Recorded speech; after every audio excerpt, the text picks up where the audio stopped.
à tous et à chacun. Pourquoi meilleur vin? Parce qu'il n'y a pas de vœux sans vin. Vous comprenez, c'est un plateau spécial. Une émission pour boucler la boucle de l'année 2024. Voilà, nous avons épuisé les 365 ou 366 jours impartis en l'année 2024. Pour notre nouvelle chaîne, nous avons jugé opportun une émission spéciale. Une émission spéciale qui sera purement bilan. 2024, l'année vient de s'achever, mais l'année a été marquée par beaucoup d'activités. Vous allez connaître tout ça. Il y a l'actualité qui a marqué l'année sur le plan politique et autres. Donc, dans tous les domaines de la vie, nous allons échanger là-dessus avec les invités de ce soir. Sur ce plateau pour cette émission qui va clôturer l'année 2024. Je ne suis pas seule, je suis avec le reporter, le journaliste de la rédaction de GMR Télévision. Voilà un peu ça. Alors, rapidement, avant de vous présenter mes invités, laisse-moi vous présenter les journalistes qui sont tout juste derrière moi. Voilà. Il y a monsieur Francis Kabata. Francis, bonsoir. Bonsoir, et puisque c'est la fin de l'année, meilleur vœu à vous. Et meilleur vœu également à tous les téléspectateurs qui nous suivent en ce moment, et meilleur vœu également à l'équipe rédactionnelle de GMR TV. GMR TV, c'est une nouvelle chaîne de télévision. Malgré la floraison de chaînes de télévision, tu as jugé nécessaire de travailler ici. Est-ce qu'on peut savoir un peu de mots pourquoi? Déjà, il faut savoir une chose, il y a des bons projets ici. C'est déjà une chaîne qui a l'auteur même de cette chaîne de télévision, c'est le boss Claude Malouma. Il a un bon projet. Et déjà, un bon projet attire toujours des gens, raison pour laquelle je suis ici, justement pour poursuivre ces beaux projets et pourquoi pas poursuivre la mission des JMRT. Voilà, derrière moi, c'est Madame Grace Nkoy. Grace est reporter, mais essaie un peu de nous éclairer. Grace, bonsoir, meilleurs vœux. Qu'est-ce que tu fais aussi exactement au sein de la télévision GMR Télévision? Merci, bonsoir, et puis meilleurs vœux à vous également, Madame Adèle. Merci. Je suis Grace Nkoy, comme vous l'avez déjà dit. Je suis journaliste, reporter, mais également présentatrice du journal à la radio pour le moment. Et dans les prochains jours, ça sera à la télévision, bien sûr. Et puis, je pense vraiment faire de mon mieux, déjà exceller, parce que c'est quelque chose que j'aime. Le journalisme, c'est vraiment ma passion. Donc, j'espère que je serai parmi les grandes journalistes et surtout que je reçois déjà une très bonne formation au sein de GMRT. Voilà, à ma droite, il y a Madame Myriana et Lolo. Myriana, bonsoir. Bonsoir madame. Voilà, tu es en forme, ça va? Ouais, je m'ai pas. Tu t'ennuies pas, tout se passe bien? Non, je suis très à l'aise. Voilà, nous allons continuer notre émission, notre présentation. Et puis, il y a aussi Sarah Bamba. Madame Sarah. Oui, madame, bonsoir. En forme? Oui, je vais très bien. Meilleur vœu à vous. Et tout se passe bien déjà jusque-là? Ça va jusque-là. Ouais. Alors, derrière Sarah, il y a monsieur Norbert Mea. Monsieur Norbert, bonsoir. Oui, bonsoir madame. Tu es là au sein de cette nouvelle chaîne de télévision. Il y a beaucoup de chaînes à Kinshasa, en RDC, et toi tu as jugé opportun à travailler ici. Tout se passe comme souhaité ou bien il y a des couacs déjà? Oui, même ça marche un petit peu jusque-là, parce que nous avons trouvé un bon projet ici. C'est un projet tellement encourageant qui nous permet à ce que nous puissions aussi émerger dans de bonnes conditions. Et nous sommes une nouvelle chaîne. Dans peu de temps, nous allons bouger Kinshasa et pourquoi pas le Corentin. Parce que nous avons de bons journalistes, de bons encadrés qui nous encadrent aussi, et de bons projets, de bons programmes. Voilà, merci beaucoup pour cette précision. Et je continue la présentation. Cette fois-ci, c'est avec mes invités. Il y en a deux sur ce plateau. Il s'agit d'abord de M. Albert Ambana Maté Zimbobo, qui est numéro 1 de la société civile citoyenne. Il est directeur au ministère de la décentralisation, analyste politique, auteur de 2 ouvrages d'envergure. Monsieur Albert, bonsoir. Bonsoir. En forme? Oui, ça va. J'ai parlé de vos ouvrages. Je ne sais pas ce que vous pouvez rappeler les titres rapidement de ces ouvrages aux téléspectateurs. Oui, j'ai à mon actif des ouvrages. Le premier, c'est la décentralisation politique administrative, rétrospective d'un processus laborieux et délicat, où nous avions parlé de la décentralisation comme mode de gestion, institué par la Constitution. Et puis le deuxième ouvrage, c'est Kinshasa vers une gouvernance résiliente de la mégapole, c'est-à-dire nous avions commencé à faire la monographie des provinces et nous avions commencé par Kinshasa où nous avions présenté Kinshasa dans toutes ses facettes au regard des lois et au regard de la Constitution.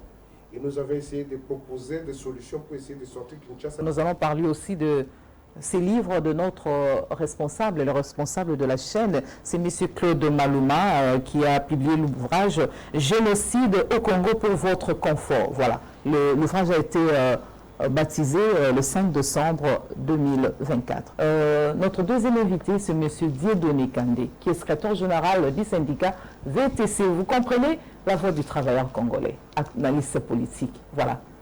En forme, bonsoir M. Dieudonné. Meilleurs vœux. Pareillement, merci. Bonsoir. Donc, on est très content d'être reçu sur ce plateau de GM Réveil Télévision. Et meilleurs vœux à vous, meilleurs vœux à la chaîne, à tous les travailleurs. Et lorsqu'on parle du génocide au Congo, chaque Congolais doit se sentir interpellé. Nos frères et sœurs sont tués à l'Est et partout ailleurs, Mobondo, etc., etc. Nous devons, comme mon co-débatteur le disait, cultiver le sens patriotique pour dénoncer ce génocide qui est resté dans le silence et s'élever comme un seul homme pour mettre fin à ces barbares qui sont en train de s'aimer la désolation dans notre pays.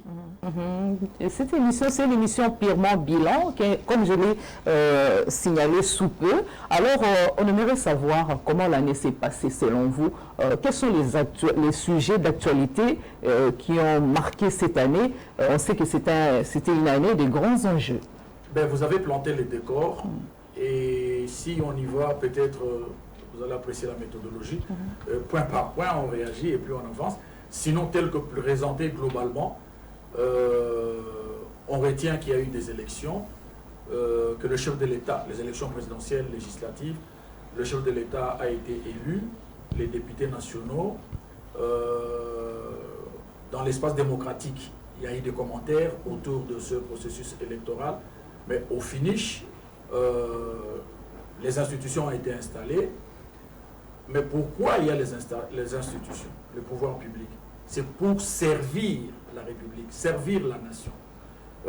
Rencontrer le desiderata de cette population à travers les différents départements qui composent le gouvernement. Vous allez observer que ce gouvernement, pour l'avoir, pour l'instituer, ça nous a pris énormément de temps.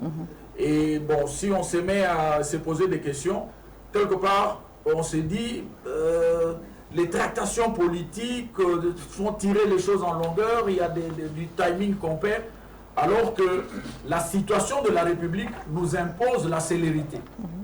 La République a des défis énormes à relever. Et le premier défi, madame, c'est le défi de la sécurité. Parce que si vous n'avez pas la terre, votre terre qui vous appartienne, eh bien vous êtes des esclaves. Et donc, la République est malade. La République a été occupée pendant plusieurs années par des forces négatives qui ont sémé la désolation, la mort, la destruction. Ces forces négatives, ces terroristes appuyés par la communauté internationale, représentés par des multinationales de certains États bien connus, où les rapports de l'ONU sont là documentés pour confirmer ce que nous disons. Et donc, la République a pris le temps et a donné des moyens aux forces de sécurité et de défense pour recouvrer l'intégrité territoriale et la souveraineté nationale. Et les jours passés ici, les nouvelles sont bonnes sur le front. Nos forces sont en train de mettre hors d'état de nuire ces intrus, ces bandits. Et nous souhaitons que cela se fasse rapidement. Mais on parle que déjà le M23, c'est comme s'il menace encore les aéroports de Goma et de Bukavu, sachant que ces infrastructures servent au FARDC pour les opérations militaires. Oui, exactement. Donc, ils sont là pour des raisons que nous avons dit ici de pillage. Ben, ils essayent de dire ce qu'ils disent, ils essayent d'attaquer, etc. Mais les forces ont été équipées, ont été fournies, nos forces loyalistes, que nous soutenons, que tous les Congolais doivent soutenir, parce qu'il s'agit de la défense de la terre de nos ancêtres, les forces loyalistes sont en train de maîtriser la situation et nous invoquons nos ancêtres et le Dieu de nos ancêtres pour que cette situation se termine et qu'on relève les autres défis qu'on a dans la République, notamment l'implantation des infrastructures routières, on va dire d'une manière générale des infrastructures, des communications pour faciliter et énergétiques, pour faciliter l'émergence de notre économie et sa diversification. Et donc, investir dans le système éducatif pour que notre jeunesse ou les ressources humaines soient disposées et disponibles en vue de rendre des services de qualité dans ces rendez-vous du donner et de recevoir en rapport avec les autres partenaires sur la planète. Vous savez, la RDC a vocation à devenir une grande puissance et la RDC ne peut devenir une grande puissance qu'avec des ressources humaines de qualité. Et les ressources humaines de qualité, nous les produisons dans notre système éducatif. Et donc, dans tous les secteurs de la vie nationale, ces produits issus de l'éducation nationale qui seront versés dans ces secteurs et qui seront en compétition avec les autres partenaires qui viennent compétir dans notre pays, étant donné que l'économie de notre pays est une économie ouverte. Et donc voilà, la première fois vous dites, une femme est à la commande du gouvernement. Nous n'avons cessé de saluer l'avènement de la première dame donc, à la tête du gouvernement, à qui nous souhaitons à elle et à son gouvernement plein succès et qu'elle se mette à évaluer. Mais d'aucuns déplorent le rendement du gouvernement soumis. Hein? J'étais justement en train de dire... Selon l'opposition est en dessous de la moyenne.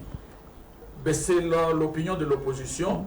De ce point de vue-là, nous pensons que en tant que Congolais, opposition, société civile, pouvoir, etc., ce que nous voulons, c'est voir notre République avancer. Et donc, ce qui est bien fait, nous devons dire que c'est bien fait. Et ce qui n'est pas bien fait, nous devons interpeller et faire des propositions pour qu'il y ait des corrections afin que les choses aillent de l'avant. Est-ce qu'on peut conclure que le pays est en train de niveler vers le bas ou vers le haut? Madame, vous posez un problème de l'audit du management. Et l'audit du management nous renvoie aux indicateurs. Nous avons le budget, nous avons des projets, des programmes, etc. Et donc, si nous devons émettre une opinion, c'est en rapport avec ces indicateurs-là. Alors, lorsque on parle du budget, il nous a été déclaré que nous sommes passés de autant de milliards à autant de milliards. Les chiffres sont là, c'est une avancée. Il a été dit qu'il y a de l'argent qui a été affecté à la loi de la programmation militaire. Les gens peuvent observer que les forces de sécurité et défense sont montées en puissance et la logistique a suivi. Ce n'est pas la perfection, ça doit être amélioré. Certains projets, nous parlons ici de quelque chose qui n'a pas toujours existé et qui a commencé, le CENSAP, ou plutôt la CENSAP, la Caisse nationale pour la sécurité sociale des fonctionnaires de l'État. Il y a plusieurs années dans ce pays, le fonctionnaire de l'État, il termine sa carrière, ok, bye bye. Aujourd'hui, ils peuvent bénéficier de l'encadrement de la CENSAP. C'est un début, c'est du positif. Il y a certainement de hauts et de bas dans le cadre de la gestion, mais c'est des choses que nous devons corriger pour ceux qui ne marchent pas. Le changement est senti au niveau de la population. C'est ça ce que je voulais dire en gros. Oui, mais la population, c'est les fonctionnaires, la population, c'est l'armée, la population, c'est les étudiants, la population... Il y a plusieurs compartiments dans la population. Voilà, merci pour cet éclairage. Nous allons revenir à vous tout à l'heure. Monsieur Albert Angwana, je ne sais pas la même question, je vais vous la reposer. La situation politique, et je voulais que vous parliez aussi de notre diplomatie en même temps. Notre diplomatie a été agissante en cette année qui touche à sa fin. Ouais, j'ai toujours dit, je crois que ce n'est pas la première fois que vous organisez une émission avec moi. J'ai toujours dit que nous avons un État en déliquescence qu'il faut refonder. La refondation de l'État a des exigences, n'est-ce pas? Et comme venait de le dire mon prédécesseur, l'État organisateurs de la société en République démocratique du Congo, à un moment, avec l'arrivée de l'AFDEL, a été affaibli. Et là, nous sommes en train de refonder l'État. Alors, pour refonder l'État, il faut le refonder à travers des piliers, n'est-ce pas? Il faut jeter les jalons de la refondation de l'État. Quand vous voyez dans différents secteurs, vous parlez de la diplomatie. Je crois que là, et comme je l'ai toujours dit, la diplomatie, c'est un peu le fort de notre chef de l'État actuel. Plusieurs accords, mais les résultats ne sont pas probants. La guerre persiste à l'est de la La gestion d'un État, ce n'est pas la gestion d'une boutique ou d'un jardin.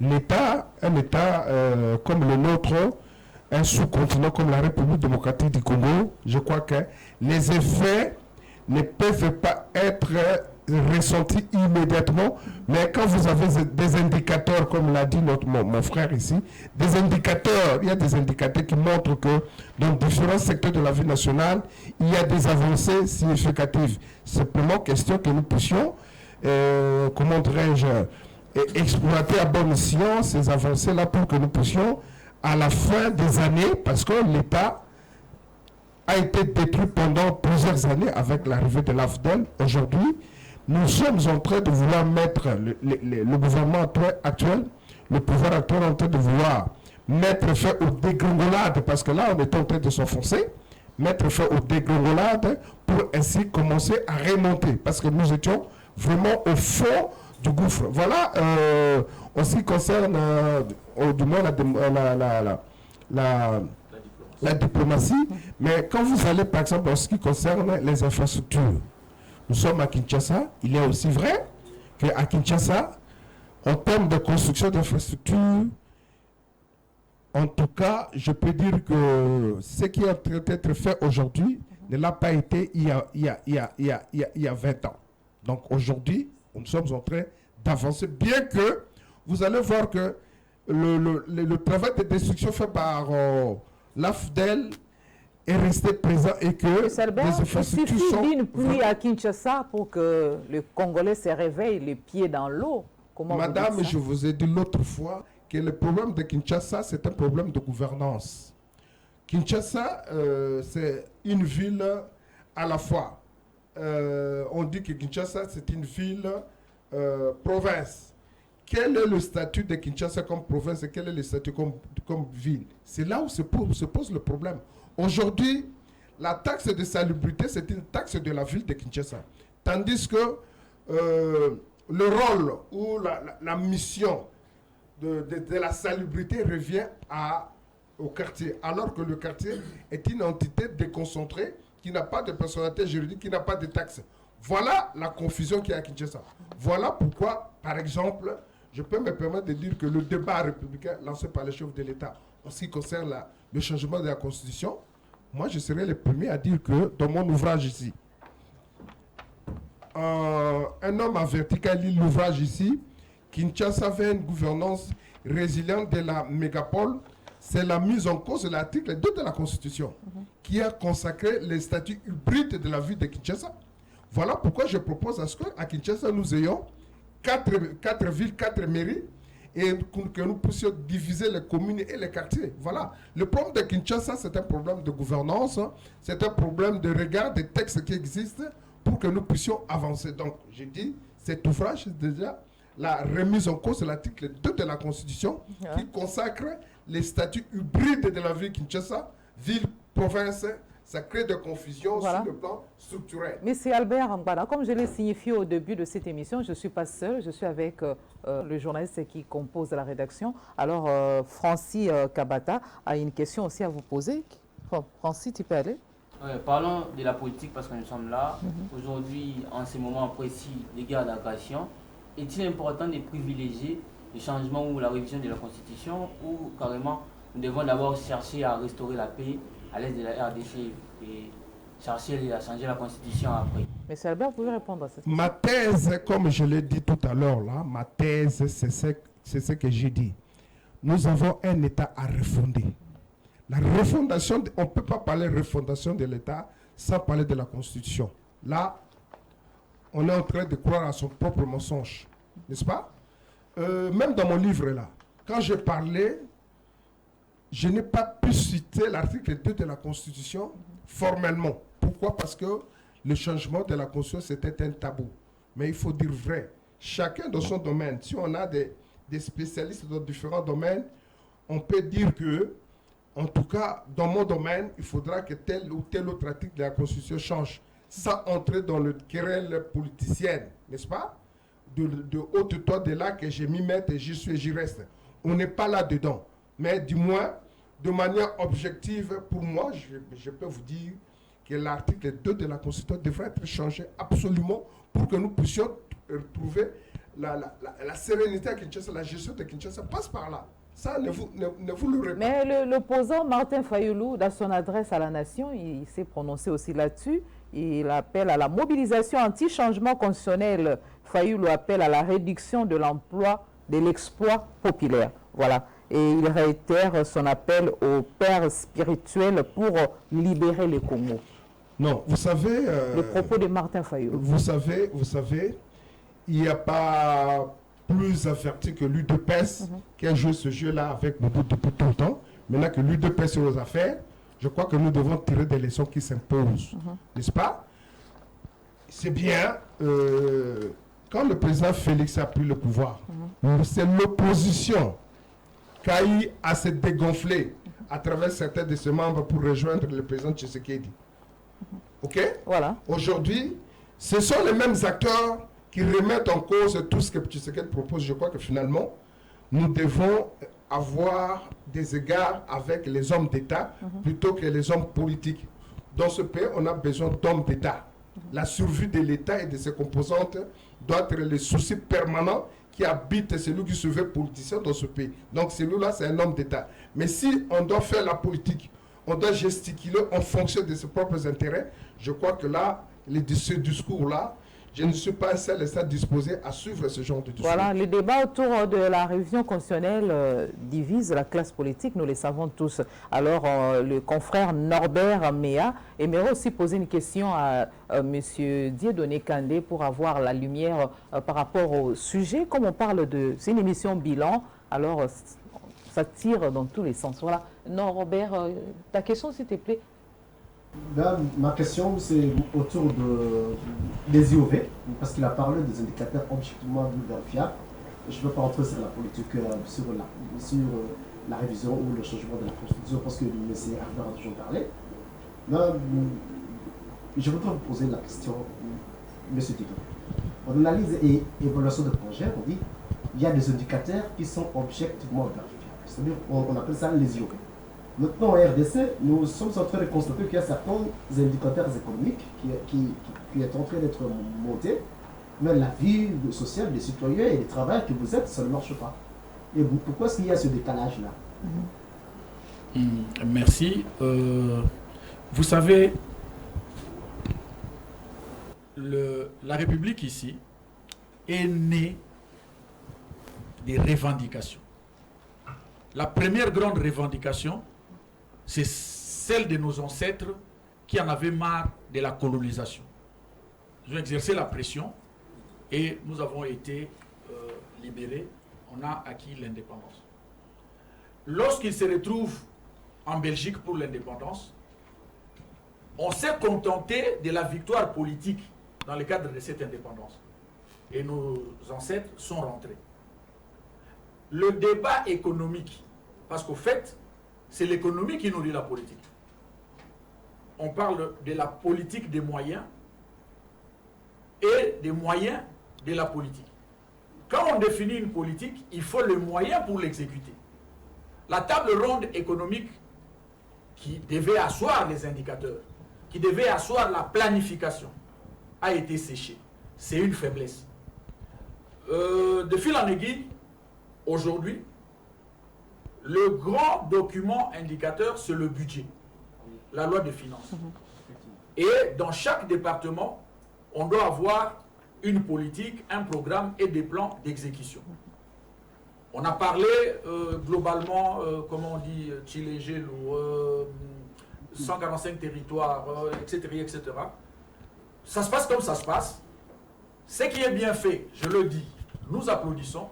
Là où il y a de couac, on interpelle, on doit corriger pour que ça avance, afin que nous soyons dans le débat de la superposition des clichés positifs. Tout Congolais qui prie ou qui ne prie pas, qui est dans la politique ou qui n'est pas dans la politique, doit avoir un seul souci. Son pays doit aller de l'avant. Et tout celui qui pose des actes dans le sens d'aider ces pays à aller de l'avant, qu'il soit de ma province ou pas, de ma religion ou pas, de ma loge ou pas, etc., etc., l'automo kotia et poids. Parce que c'est la République qui avance.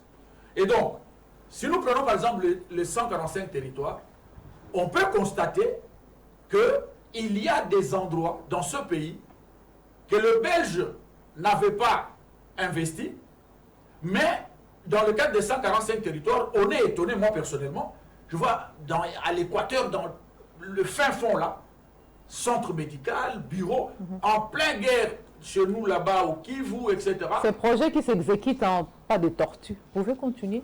Oui, entre le demi-verre plein et le demi-verre vide, j'opte moi pour le demi-verre plein et j'opte également pour la pression afin qu'on puisse le remplir davantage. Madame, ne soyons pas toujours... À Massimanimba, par exemple, il n'y a pas des empreintes jusque-là, on ne ressent pas l'exécution de ce projet. À l'échelle du Rwanda, ce qui a été fait dans ce pays, c'est un grand développement.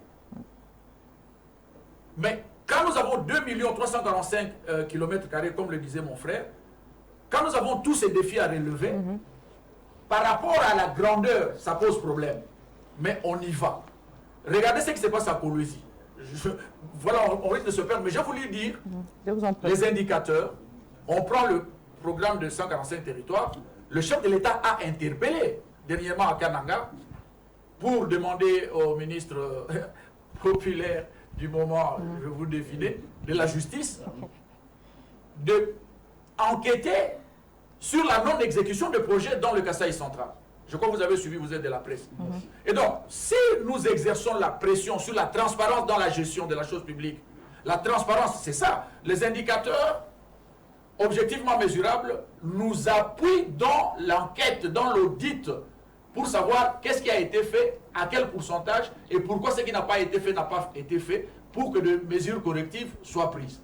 Et donc, je pense, à mon humble avis, que le débat, pour rejoindre ce que disait mon frère, l'opposition doit participer au débat démocratique, parce que nous avons voulu que ce pays soit un pays démocratique, mais avec des arguments apportant de correction. Je profite pour saisir aussi la problématique de la diplomatie. La diplomatie, le chef de l'État a aidé ce pays qui était sous embargo diplomatique. On ne le dira pas assez, il y a eu cette ouverture. L'autre aspect qui a été abordé par notre frère, c'était la Constitution. Sans entrer dans le débat de droit, restons dans le principe élémentaire. La Constitution reste un texte qui a été élaboré dans un contexte et ce texte peut être révisé, peut être retouché. Il n'y a aucun juriste qui peut contredire ça. Aucun. Le texte peut être corrigé, retouché, dans le sens que si le contexte qui avait donné naissance à ces textes a évolué, eh bien, on peut revisiter le texte. Puis, sous cet angle-là, le débat, il est où? Et qu'en est-il de ces débats? Le chef, il dit, on réfléchit. Est-ce qu'il est interdit de réfléchir? Voilà. Nous sommes en train ici de faire quoi? La réflexion, avec des avis partagés. Voilà. Oui, monsieur Dile, merci beaucoup. On va continuer. Clôture de l'itinérance du présidentiel dans le Grand Kasaï. On a senti un chef de l'État ce désir ardent de vouloir changer tout pour le développement de provinces respectives de la République démocratique du Congo. Alors, monsieur Albert Angbana, je veux que vous puissiez un peu parler là-dessus.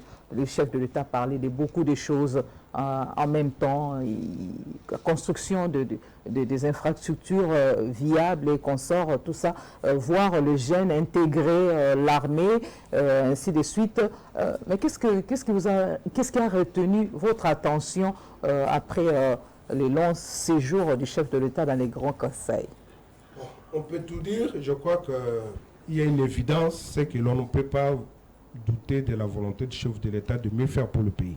Bien qu'il y ait des couacs par-ci, par-là, la volonté y est, et que cette volonté ne demande pas mieux que l'accompagnement des Congolais sur le travail qui est en train d'être fait. Et je crois qu'il faudra expliquer à la population pratiquement mon premier ouvrage, n'est-ce pas, décentralisation politique et administrative, rétrospective d'un processus laborieux et délicat. Et bien sûr, donc, il faudra responsabiliser les provinces qui sont aujourd'hui, selon notre constitution, des entités régionalisées qui disposent d'un peu plus de pouvoir, n'est-ce pas, plutôt qu'un pouvoir qui est concentré à Kinshasa et que les ouvrages doivent venir de Kinshasa. Voilà pourquoi, par exemple, en toute liberté, parce que moi je suis un homme qui réfléchit, personne ne peut m'empêcher de réfléchir, j'ai réfléchi, j'écris mon livre, je soumets au débat, le chef d'État a lancé là un débat républicain. Eh bien, vous allez vous rendre compte que les provinces qui doivent prendre leurs responsabilités en main se retrouvent quelque peu parfois en difficulté. Pourquoi? Parce qu'un projet comme celui des 145 territoires, en tant qu'expert, je dis ceci, ce projet, on aurait dû, n'est-ce pas, prendre les plans, le plan de développement locaux des entités territoriales décentralisées et les financer.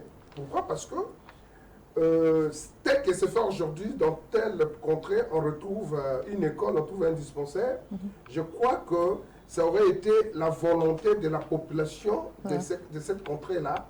Ça aurait été autre chose. Bon, ce qui est fait, c'est bien, on ne peut pas refuser, mais je crois que prochainement, il faudra remettre au pouvoir, aux provinces les pouvoirs. Voilà. C'est un débat républicain que le chef d'État a lancé. Chacun donne son point de vue et argumente pour que finalement, nous puissions prendre la bonne option et faire avancer le pays. Voilà, parce que c'est une émission bilan, je veux qu'on parle un peu de la santé dans cette émission. On sait que l'année 2024 a été, entre autres, marquée par la présence de l'épidémie, la variole du singe, ainsi de suite. Ça a perturbé la quiétude de la population.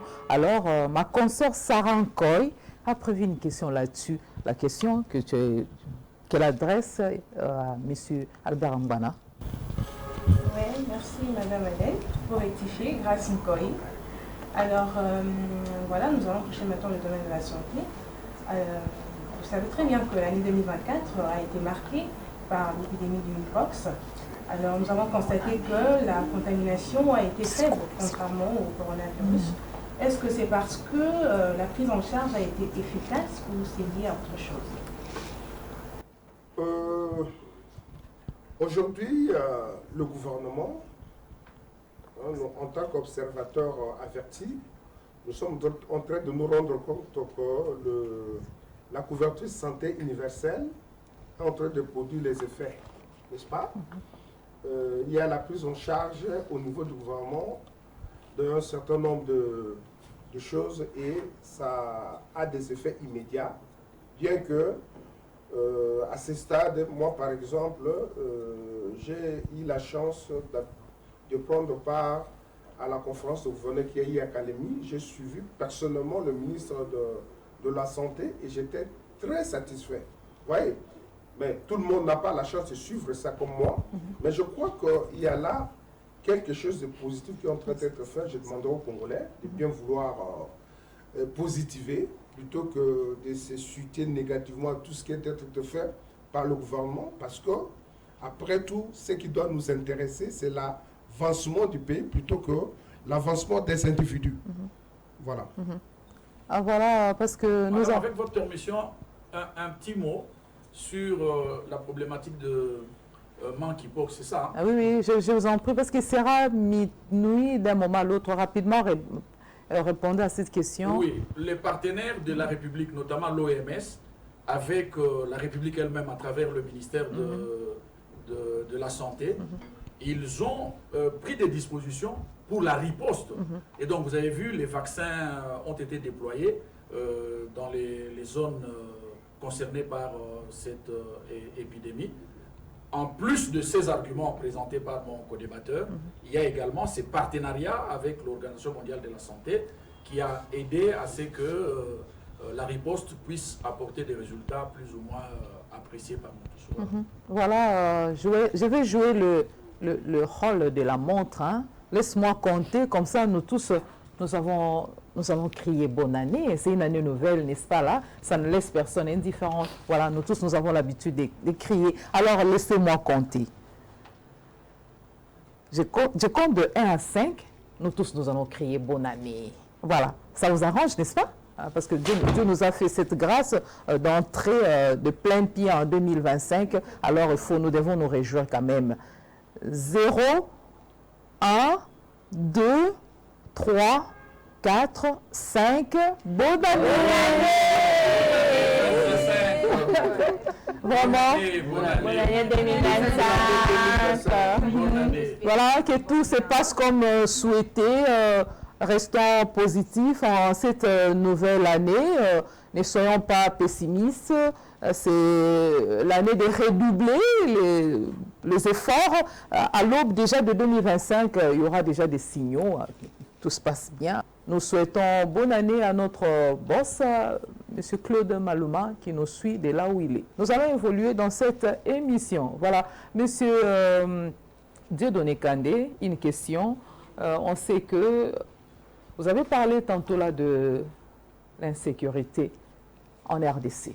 Moi, je veux que nous puissions marteler sur l'insécurité à Kinshasa. Alors, pour parler de l'insécurité à Kinshasa, il y a ma consoeur Sarah Bampa qui a une question. Sarah? Merci beaucoup, madame. Alors, monsieur Dieudonné, ces derniers temps à Kinshasa, nous vivons la résurgence de phénomène Kuluna. Et la population est en train de dire c'est parce que le ministre de la Justice, Constant Mutamba, avait gracieux le Kuluna aux prisons, le prisonnier en fait. Est-ce que vous partagez le même avis que la population ou vous avez autre chose ou soit une autre raison qui peut aller à l'encontre de celle de la population? Merci Maman Sarah pour la préoccupation. Je crois que je veux fournir un effort pour apporter ma petite contribution dans ce débat. À l'indépendance, le pôle de ville a combien d'habitants? 65 ans plus tard, parce qu'en 2025 c'est 65 ans, juin, ici là, c'est combien d'habitants à Léopold de Ville? Et donc, lorsque vous devez assurer la sécurité de 60 000 personnes sur l'étendue de la ville, c'est différent. Il y a exode, les provinces sont séchées. Restons focus sécurité. Okay. Les éléments de exode et autres, c'est des éléments qui viennent en rajouter sur le phénomène. Et donc, quand on doit sécuriser 60 000 personnes, 100 000 personnes, à la rigueur 1 million de personnes, avec tout ce que nous avons comme infrastructure routière de 1960, électricité, eau, etc., c'est différent. La politique de ce moment-là, la sécurité de ce moment-là, pour descendre dans n'importe quelle rue ici de Kinshasa,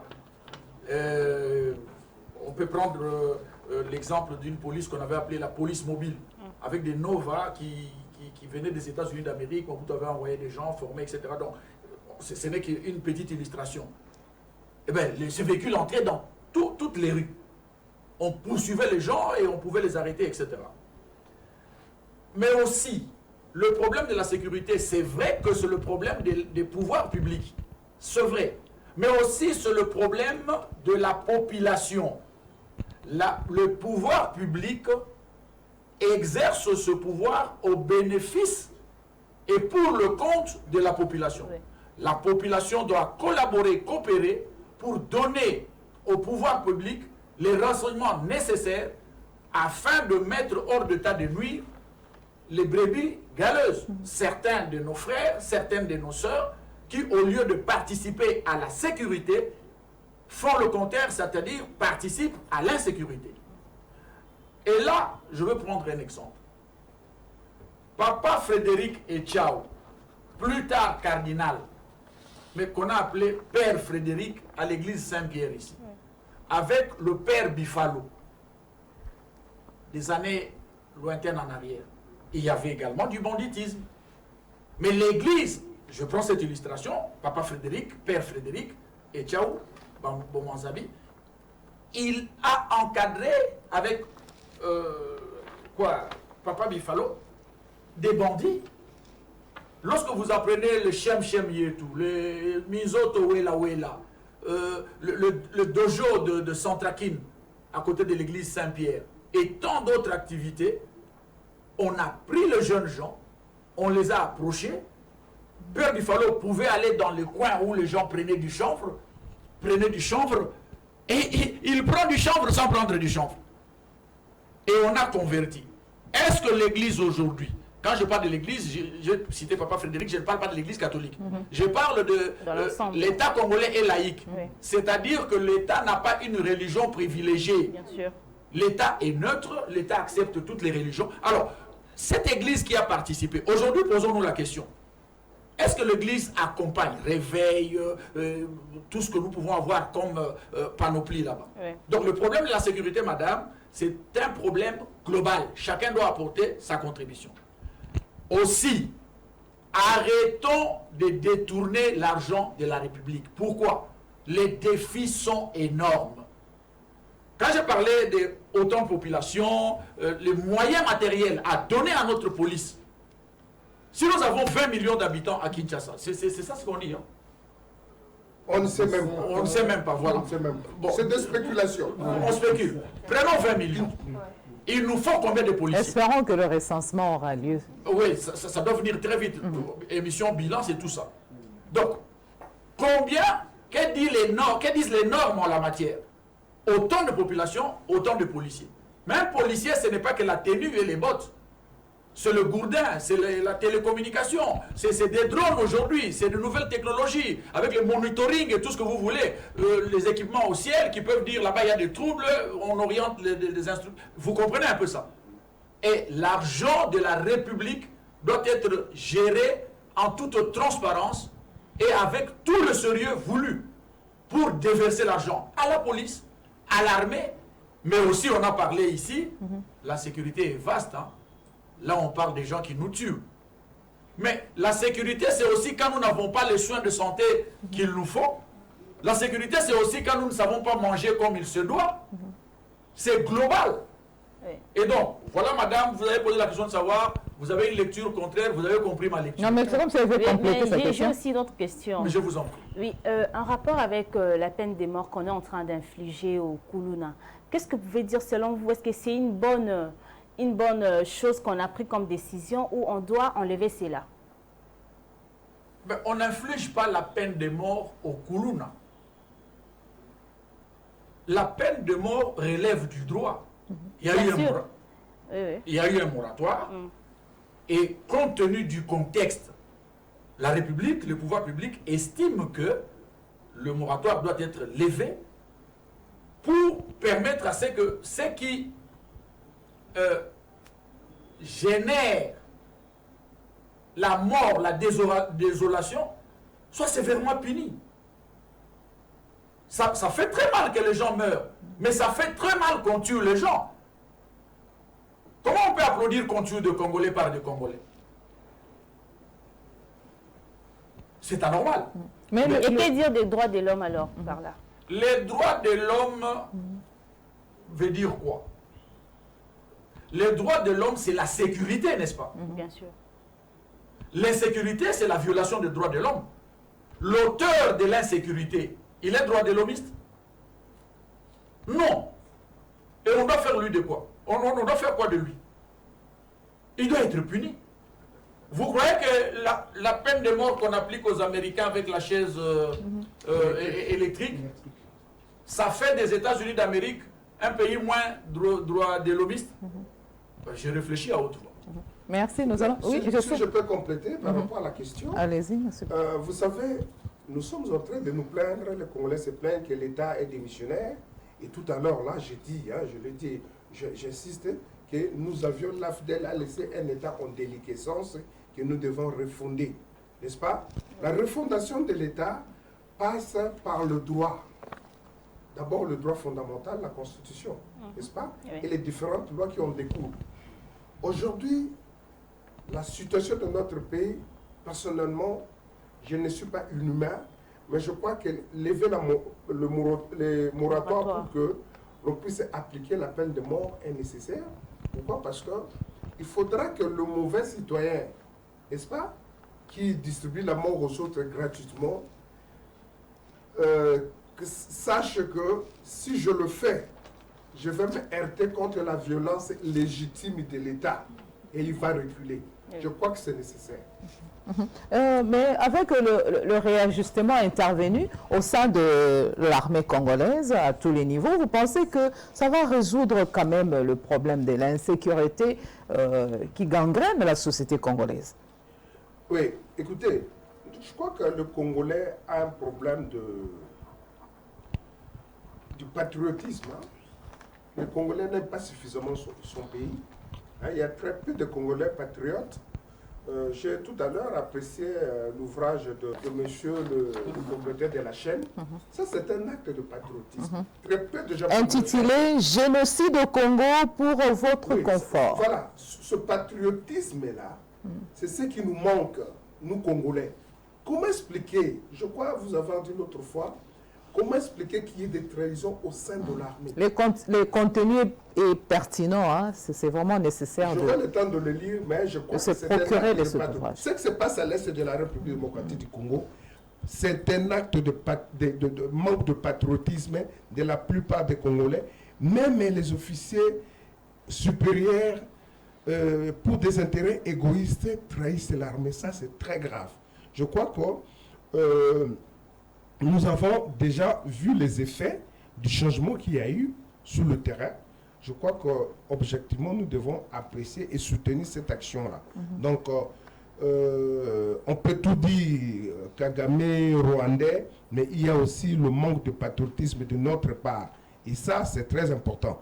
Je crois que, comme on a levé le moratoire, il faudra que le patriotisme, le manque de patriotisme au niveau de l'armée soit un acte de haute trahison et qu'il soit puni par conséquent.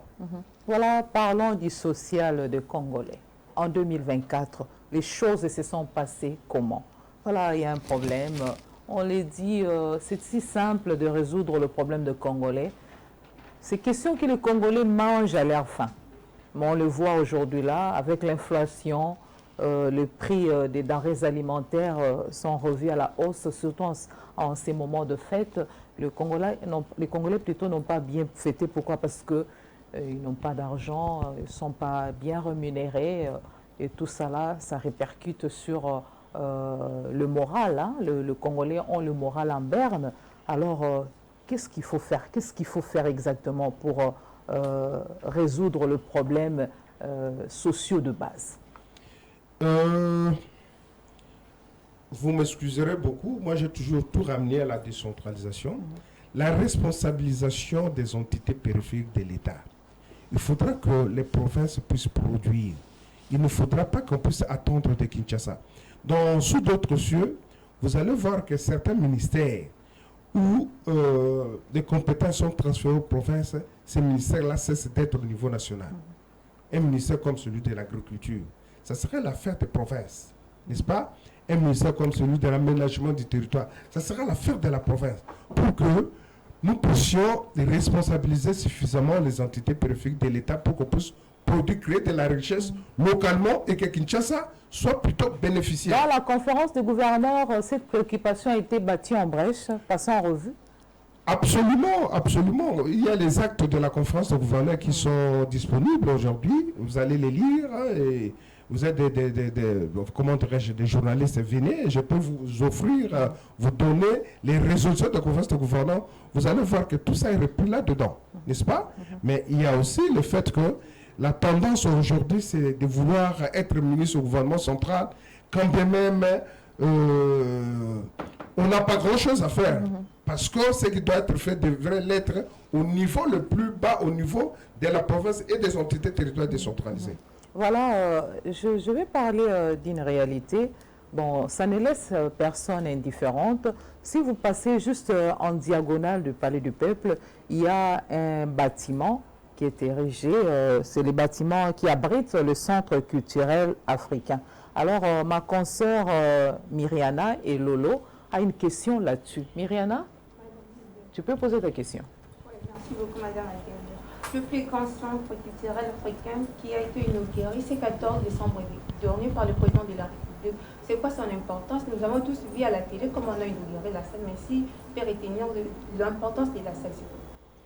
Bon, par rapport à cet ouvrage-là, j'avais plutôt un point de vue autre, quelque peu négatif. Je m'explique. Quand j'ai publié mon dernier ouvrage, Kinshasa vers une gouvernance résiliente de la mégapole, j'ai également élaboré un projet, n'est-ce pas?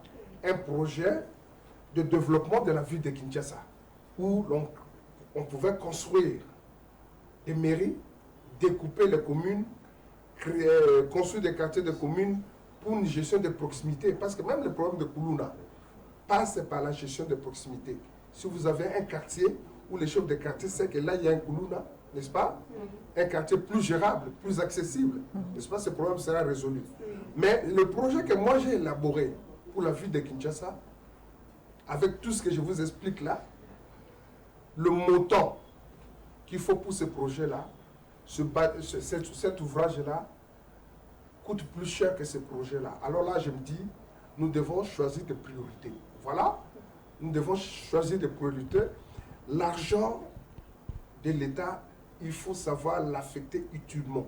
C'est bien que nous ayons tout ça, mais si nous, par exemple, nous avions affecté cet argent à la gouvernance de la ville de Kinshasa pour que nous puissions avoir le bureau des quartiers, équiper les policiers et tout ça, je crois qu'on aurait fait œuvre utile.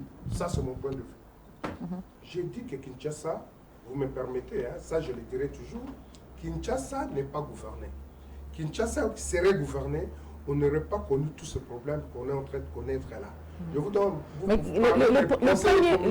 Kinshasa, c'est le miroir de la République. Oui. Qu'est-ce que le gouverneur, le premier citoyen de la ville, par exemple, de Kinshasa, il doit prêcher par l'exemple et ça sera relayé dans le reste des provinces. Qu'est-ce qu'il doit faire en peu de mots exactement pour redorer les blasons de la ville de Kinshasa? Madame, nous parlions des conseillers communaux. Là, laissez-moi vous expliquer pour qu'on en arrive à tirer rapidement parce qu'on est buté maintenant par le temps. Aujourd'hui, les conseillers communaux ne sont pas rémunérés. Pourquoi? Parce que les communes qui composent la ville de Kinshasa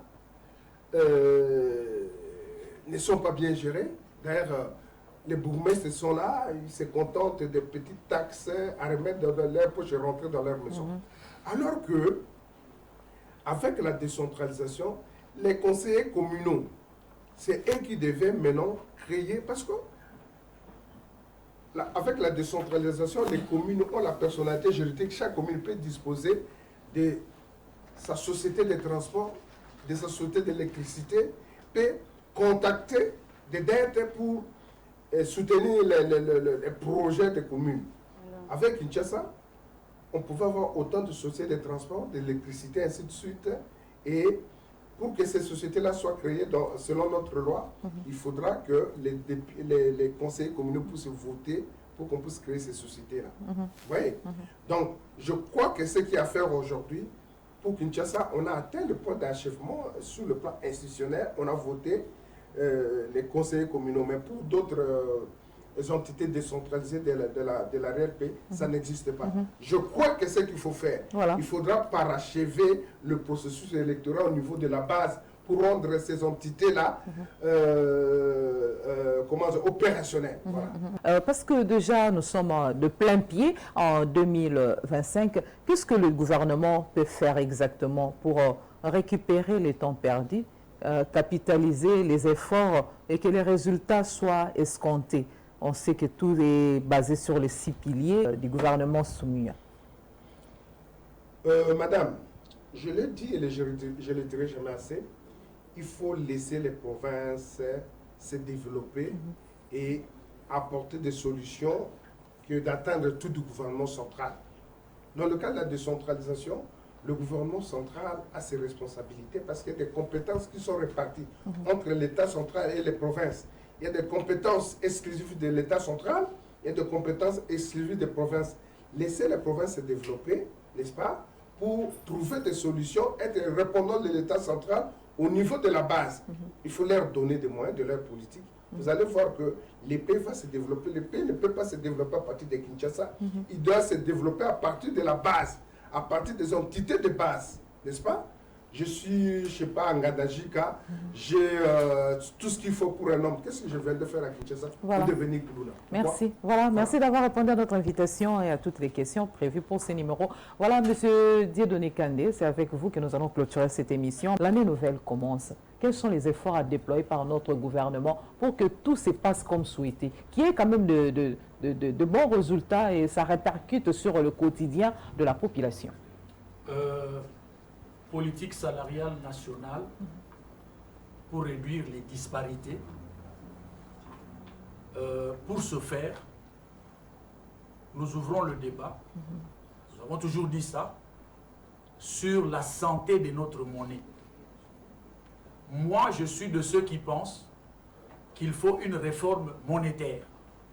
En attendant la relance économique avec l'agriculture, la revanche du sol sur le sous-sol, et tout ce qui va suivre, la chaîne de production, de la fourchette, de la fourche à la fourchette. Donc on prend le produit, on le transforme, il y a une plus-value et on alimente l'économie. En attendant que ce processus se fasse, il nous faut réformer le franc congolais, définir le nouveau plan, le nouveau franc, pour qu'on sorte de ces millions de francs congolais de salaire, revenir à des milliers. Et en appuyant ce qu'il est en train de faire avec le ministre de l'économie pour la maîtrise de prix. Donc je suis de ceux qui pensent que si on règle cette affaire de cette manière-là, on aura moins de problèmes. Aussi, le transport dans la ville de Kinshasa et sur toute l'étendue du territoire national doit être orienté transport de masse. Et là, je vois le transport ferroviaire. Nous devons construire des rails à écartement standard. Avec la coopération chinoise, ça nous prendra très peu de temps. Tenez, 200 km de rails en 6 mois avec une machine chinoise. Si nous prenons 10 machines, multipliées par 280 km, nous avons 2800 km qu'on construit en 6 mois. Le transport dans la ville de Kinshasa, le PDTK, plan directeur du transport de la ville de Kinshasa, négocié entre le japonais et la République démocratique du Congo. Le rail quittant la gare centrale jusqu'à l'aéroport devait être réparé par les Japonais, ça fait plusieurs années. Et les politiciens s'organisent pour empêcher que les Japonais ne le fassent. Si les Japonais avaient réparé cette affaire-là, on n'aurait pas connu tous les problèmes que nous avons de toute la masse de Tchangou pour venir en ville. C'est tout le monde qui est dans des bus qui sont déjà insuffisants et ça pose de sérieux problèmes. Et donc, puisque nous sommes poussés par le temps, je pense qu'on doit contacter le Japonais, qu'il réhabilite la voie de la gare centrale à l'aéroport. Mais aussi, Kinshasa, on doit reconstruire d'autres rails, transport de masse.